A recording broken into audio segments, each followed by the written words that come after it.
video will explore the deaths of whales off the coast of the eastern United States and the influence of wind farms on whale death. Columbia University scientists studied the impact of submarine cables on whales decades ago.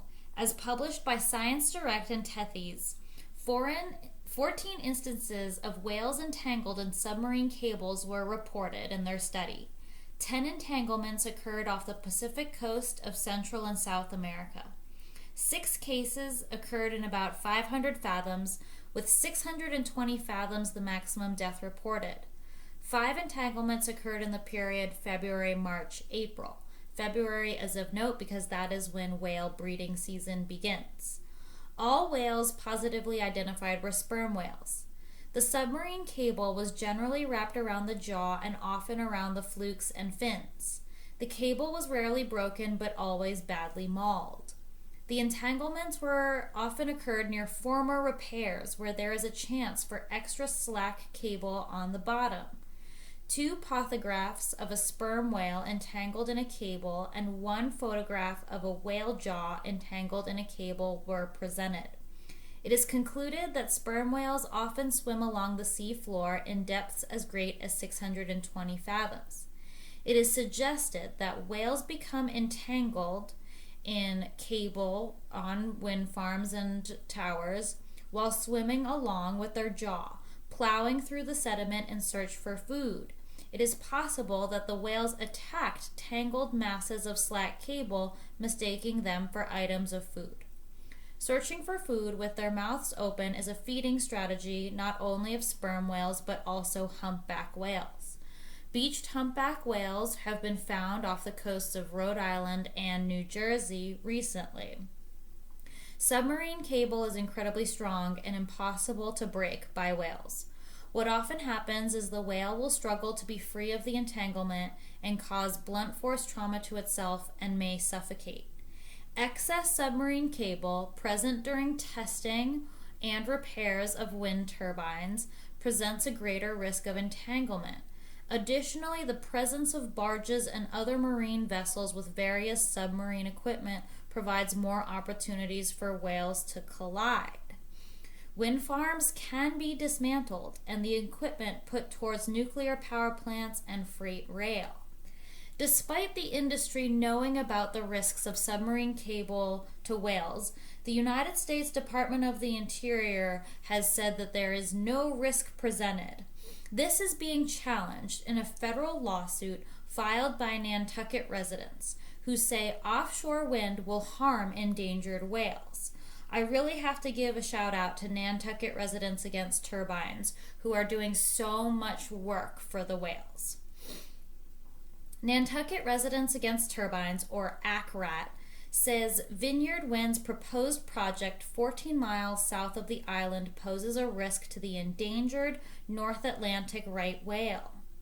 An island resident and member of the group, Mary Chalk, said the lawsuit against the United States Bureau of Ocean Energy Management and other federal agencies isn't just about Vineyard Wind, but the consequences of greenlighting up to 30 turbine projects also in the pipeline. We all want renewable energy, she said, after the group filed the suit in Boston federal court. This represents the transformation and industrialization of a pristine natural environment. The Bureau of Ocean Energy Management, or BOEM, and other federal agencies have determined that the wind project will have minimal impact on the species, contradicting studies done by Columbia University decades ago. In an environmental document released last year, the agencies concluded that noise from piling driving activities during the construction phase of the project would cause, at most, temporary stress and behavioral disturbances for about 20 whales. This report ignored the migratory patterns of whales that pass through the east coast of the United States during mating, which starts in February. Noise associated with any part of the project was determined to be insignificant, so these studies only addressed noise, nothing else like slack cable. Vineyard Wind's construction plan, which was given final approval earlier in 2021, specifies that the company will only do loud construction work at times of the year when the whales are unlikely to be in the area. No times are specified. Valerie Oliver, an island resident and co-plaintiff in the lawsuit, argues federal officials haven't provided adequate research to back up their claims. We're simply asking for real science-based answers to the impact on our natural environment, she said, speaking with other group members in front of the Massachusetts State House. In a statement, Francis Pallaro, the executive director of Renew Northeast, a local environmental organization, called the federal review process for the project thorough. The rigorous environmental review and permitting process has fully addressed the issues raised, and the only effect of this frivolous lawsuit can be to delay delivery of clean energy and that benefits the ocean environment and the residents of Massachusetts. He then slammed the plaintiffs and said they are okay with having wind farms as long as they are further from the coast, and that shows that their real motivation is aesthetics. Well, Renew Northeast, I looked into your board of directors, which are paying you, and I found several wind farms on the payroll. So the wind farms are telling Renew Northeast what to say. We can see Mayflower Wind and Vineyard Wind, the project at the heart of this lawsuit, on this nonprofit's board. So bias much? The construction of these turbines is set to take place in a nexus of activity of the North Atlantic right whale, a critically endangered baleen whale with a population of just fewer than 400 remaining in the wild. Both the federal agency BOEM and Vineyard Wind declined to comment on the lawsuit. David T. Stevenson, executive director of the conservative Delaware-based group Caesar Rodney Institute, was also at this late 2021 press conference. Stevenson served on the Trump administration's EPA transition team and said he fought offshore wind projects off the Delaware coast for years and made sure that the EPA under Trump did not institute wind farms. And he said there are several issues with projects like Vineyard Wind. A visual is always the one that gets the attention because people say, oh, it's just a bunch of rich people in Nantucket that don't want to look at this, he said, adding that he worries the federal government isn't taking these issues seriously or doing the methodical review these endangered whales deserve. These projects are all coming one after another. There's not going to be any, we will build one and learn and readjust. We're just going to keep on building. Stevenson also used this occasion to announce a new multi-state coalition committed to fighting offshore wind projects, the American Coalition for Ocean Protection, or ACOP. According to its website, the group comprises coastal residents and think tanks. The group's goal is to create a permanent offshore wind exclusion zone to 33 miles off the entire eastern seaboard of the United States to keep these whales safe. In the 2 weeks since it launched, it raised $75,000, and it raised this money so that it could support lawsuits brought by local residents in court to fight these wind projects, which are often backed by huge corporate conglomerates, and now we're seeing the federal government. Approved in May 2021, the 800-megawatt Vineyard Wind project would be the first utility-scale wind power development in federal waters. The nearly $3 billion project is expected to create enough electricity to power 400,000 Massachusetts homes annually, provided the turbines don't catch fire or fail to work, which we know happens regularly. There are several other large wind projects in the federal queue behind Vineyard Wind, and the Biden administration has vowed to move forward quickly, not engaging in a methodical review, on their approval as part of Biden's goal to get 30 gigawatts of offshore wind power in the ocean by 2030. Despite the enthusiasm by the federal government, United States offshore wind development is still far behind progress made in other parts of the world. The Nantucket Group is the latest opposition effort to crop up in response to these large-scale wind projects. Fishermen ply the lucrative waters from New Bedford, Massachusetts to Montauk, New York, and they have objected to the potential impacts to their livelihood. Bob Vanass, who heads the fishing advocacy group Saving Seafood, says wind farms proposed in what's known in the industry as the New York Bight could impact scalloping, a trade that makes New Bedford the highest valued port in the country just from scallops. There are a number of groups in various fisheries who have raised concerns about the insufficiency of the planning and review effort. This group is far from alone in that. Vineyard Wind also comes years after the infamous Cape Wind project, which failed, after bitter litigation from another group consisting of Nantucket property owners who proved violations of the Endangered Species Act with their plans, as well as opposition from Native American tribes and environmental groups. Supporters of Vineyard Wind have said the newer project has a better site than Cape Wind, which was proposed closer to shore, but certainly not 33 miles out. It is ironic because the United States Department of the Interior Secretary Deb Haaland is a member of a New Mexico Native American tribe. Despite this membership, she insists on pushing forward on projects that have created whale death. And it is not just external parties saying that. A Biden administration scientist raised alarm on offshore wind harming whales months ago. This scientist authored an internal memo warning of the impacts offshore wind development may have on marine life, months before the recent spate of whale deaths along the East Coast. Sean Hayes, the National Oceanic and Atmospheric Administration's Chief of Protected Species, penned the memo in May 2022 and sent it to Bureau of Ocean Energy Management lead biologist Brian Hooker, also copying more than a dozen other scientists from the two agencies. The memo highlighted Hayes' concerns about how offshore wind construction and surveying could disrupt the endangered Atlantic right whale.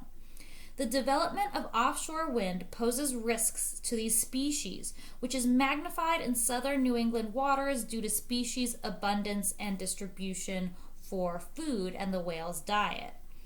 These risks occur at varying stages, including construction and development, and include increased noise, vessel traffic, habitat modifications, water withdrawals associated with certain substations. The focus of this May 13th memo is on operational effects, and as such focuses on potential oceanographic impacts, driving right whale prey distribution, but also acknowledges increased risks due to increased vessel traffic and noise. However, unlike vessel traffic and noise, which can be mitigated to some extent or lessened, oceanographic impacts from installed and operating turbines cannot be mitigated ever for the 30-year lifespan of the project unless they are decommissioned, catch on fire, etc. Hayes added that offshore wind development may also impact the distribution, abundance, and availability of typical right whale food by causing oceanographic changes. Such infrastructure may also increase entanglement risks posed to whales, which was explored by Columbia University decades ago, since fishing techniques and efforts would be impacted by wind farms. The revelation that administration officials were concerned about how offshore wind impacts whales comes amid an uptick in whale deaths along the Atlantic coast. At least 12 dead whales have beached in New Jersey, New York, Delaware, Maryland, and Virginia since December. These whales died in the ocean. There was no hope of saving them when they washed ashore. Something suffocated them, or they beat against something, or were wrapped up against something that they could not escape. Discoveries of the beached whales have sparked calls from mayors, lawmakers, and conservation groups for the federal government and state governments to implement a moratorium on offshore wind development pending a full investigation into the increasing number of deaths. While there are just 2 existing operational wind farms off the East Coast, more than 10 others are in various stages of development. The Biden administration announced in 2021 that it intended to approve this massive 30 gigawatts of offshore wind in order to fit a international climate agenda. We've got a very tight window to save these whales, said ACOP, the American Coalition for Ocean Protection I mentioned earlier. Federal agency BOEM is trying to ignore the operational noise that could drive them into these vessel areas. This administration letter just verifies that it's a huge problem. Large federal offshore wind leases indirectly cause whales to swim into shipping channels, which are already full of vessels. A large number of whale deaths each year are already the result of vessel strikes. Some of you may remember the huge campaign in Florida in the 90s to protect the manatees and how certain restrictions had to be done on Florida vessels because manatees kept being caught up in sailboat engines and turbines. And so this is it's an ongoing problem. If you look at the lease areas, they've all got this triangular shape. The reason for that is they are sandwiched between major shipping channels. So these wind farms are already scheduled for very busy marine channels. So if you harass the whales out of the wind farm lease area, and BOEM says in every one of their draft environmental impact statements that this is going to be a major impact on the whales, but it's okay because the whales will just travel elsewhere. Where will they go? They are going to be harassed if they leave that lease area. They, with their calves, are going to be running into very busy vessel traffic and have nowhere to go. They're going right into the shipping channels. Most whales die from vessel strikes, so you can't move them out of a relatively safe area into a relatively unsafe area. However, despite the internal letter from Hayes and pleas from environmental groups, Biden administration officials have reiterated on multiple occasions that there isn't sufficient evidence linking offshore wind to whale deaths, and have noted that there is just an unusual mortality event for the species. In doing so, the Biden administration is ignoring a lawsuit brought on federal grounds under the Endangered Species Act that was won by Nantucket residents years ago, as well as evidence presented by Columbia University and now evidence gathered by its own federal agencies saying that these projects are dangerous to whales and are just a bad idea. On January 18th, 2023, BOEM and NOAA officials held a press briefing, reiterating there wasn't any evidence offshore wind development was harmful. If you tell a lie often enough, does it become the truth? Last week, the Federal Marine Mammal Commission, which approved the holding of so many whales at SeaWorld in horrible, abusive conditions for years, that same commission stated in a report that despite several reports in the media, there is no evidence to link these strandings to offshore wind energy development. The Bureau of Ocean Energy Management discussed with NOAA Fisheries that additional information was required to evaluate conservation buffer zones in some wind energy areas for the purposes of North Atlantic right whale protection, a NOAA spokesperson told the news. This advice was compiled by NOAA fisheries experts and delivered in a letter dated May 13th, 2022. Since then, NOAA Fisheries and BOEM have released a joint draft strategy to protect and promote the recovery of North Atlantic right whales while responsibly developing offshore wind energy. So instead of taking a break, really looking into the data, gathering the data which they say they don't have, they are deciding to move forward on these incredibly dangerous, harmful wind projects. The point raised in this letter are described in the joint strategy. So from the United States Department of the Interior, we see this bizarre preference of greed instead of populations that really struggled to get protected under the Endangered Species Act. The Endangered Species Act is not an old law. It's relatively new, and getting species covered under it takes a lot of effort and work and data. So when whales are covered under the Endangered Species Act, that means that there has been so much research going into how these whales are breeding, how they're migrating, and where their food sources are. To turn all of that data on its head in order to fulfill some international goal, which could be based on data from countries that are not the United States, is insane. And so this is a huge problem, and there has been no abatement in the number of whales that have washed up. New Jersey mayors have called out for a moratorium on this. Local people are getting involved, and I really, really hope that the Biden administration sees the light and stops with the wind.